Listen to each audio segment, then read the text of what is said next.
Assalamualaikum warahmatullahi wabarakatuh. Perkenalkan, nama saya Sutiawati. Saya mahasiswi dari STAI Dr. KHEZ Mutakin Purwakarta. Saya dari Prodi Pendidikan Islam Anak Usia Dini semester 2. Nah, di sini saya akan memaparkan materi tentang kurikulum pendidikan. Ada 5 poin yang akan saya bahas pada video kali ini. Yang pertama, pengertian kurikulum. Yang kedua, tujuan kurikulum. Yang ketiga, komponen kurikulum. Yang keempat, jenis-jenis kurikulum.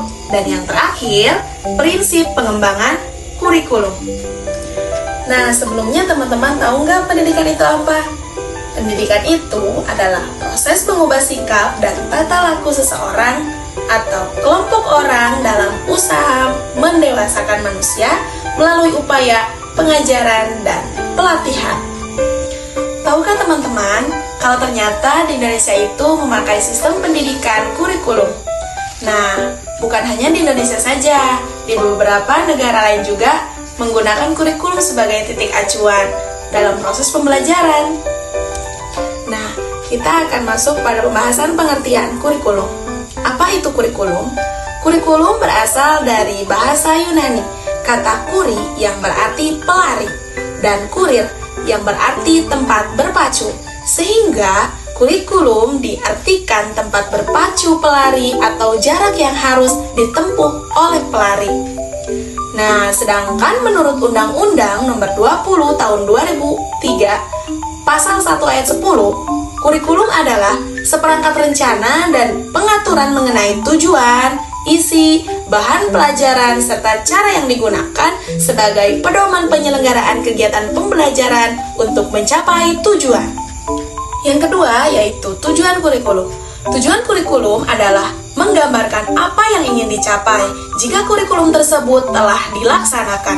Kurikulum sekolah atau madrasah merupakan seperangkat rencana yang hendak dilaksanakan sekaligus dicapai dalam proses pembelajaran di sekolah. Selanjutnya yaitu komponen utama dalam kurikulum pendidikan ada 4.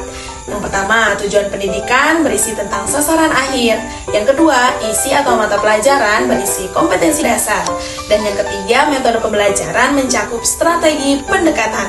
Yang keempat, evaluasi atau penilaian berisi proses cara mengukur dari kurikulum tersebut. Selanjutnya, jenis-jenis kurikulum ada 4, yaitu yang pertama, kurikulum nasional adalah kurikulum standar yang ditetapkan pemerintah, misalnya kurikulum 2013 di Indonesia. Yang kedua, kurikulum lokal adalah kurikulum yang disesuaikan dengan kondisi daerah dan kebutuhan lokal. Yang ketiga, kurikulum institusional atau satuan pendidikan, yaitu kurikulum operasional yang disusun oleh satuan pendidikan atau yang disebut KTSP. Yang keempat, kurikulum tersembunyi atau hidden kurikulum, yaitu nilai-nilai atau norma yang diajarkan secara tidak langsung melalui budaya sekolah. Kurikulum ini bersifat dinamis dan terus berkembang atau adaptasi sesuai konteks. Fungsinya sebagai roadmap atau jalan yang dikembangkan oleh sekolah dengan menyesuaikan kebutuhan murid dan konteks sekolah, sehingga memberikan arah, panduan, dan tujuan yang jelas dalam proses pembelajaran. Seperti halnya peta yang menunjukkan rute perjalanan, menunjukkan apa yang harus dipelajari, bagaimana cara belajar, dan tujuan akhir yang ingin dicapai oleh siswa. Kemudian yang terakhir adalah prinsip perkembangan kurikulum. Itu ada 5 teman-teman. Yang pertama berpusat pada anak, yang kedua kontekstual, yang ketiga esensial, yang keempat akuntabel, dan yang terakhir melibatkan berbagai pemangku kepentingan. Jika pendidikan adalah perjalanan, maka kurikulum adalah peta dan kompasnya. Tanpa kurikulum, sekolah bisa kehilangan arah dan tujuan pembelajaran menjadi tidak jelas. Sekian dari saya.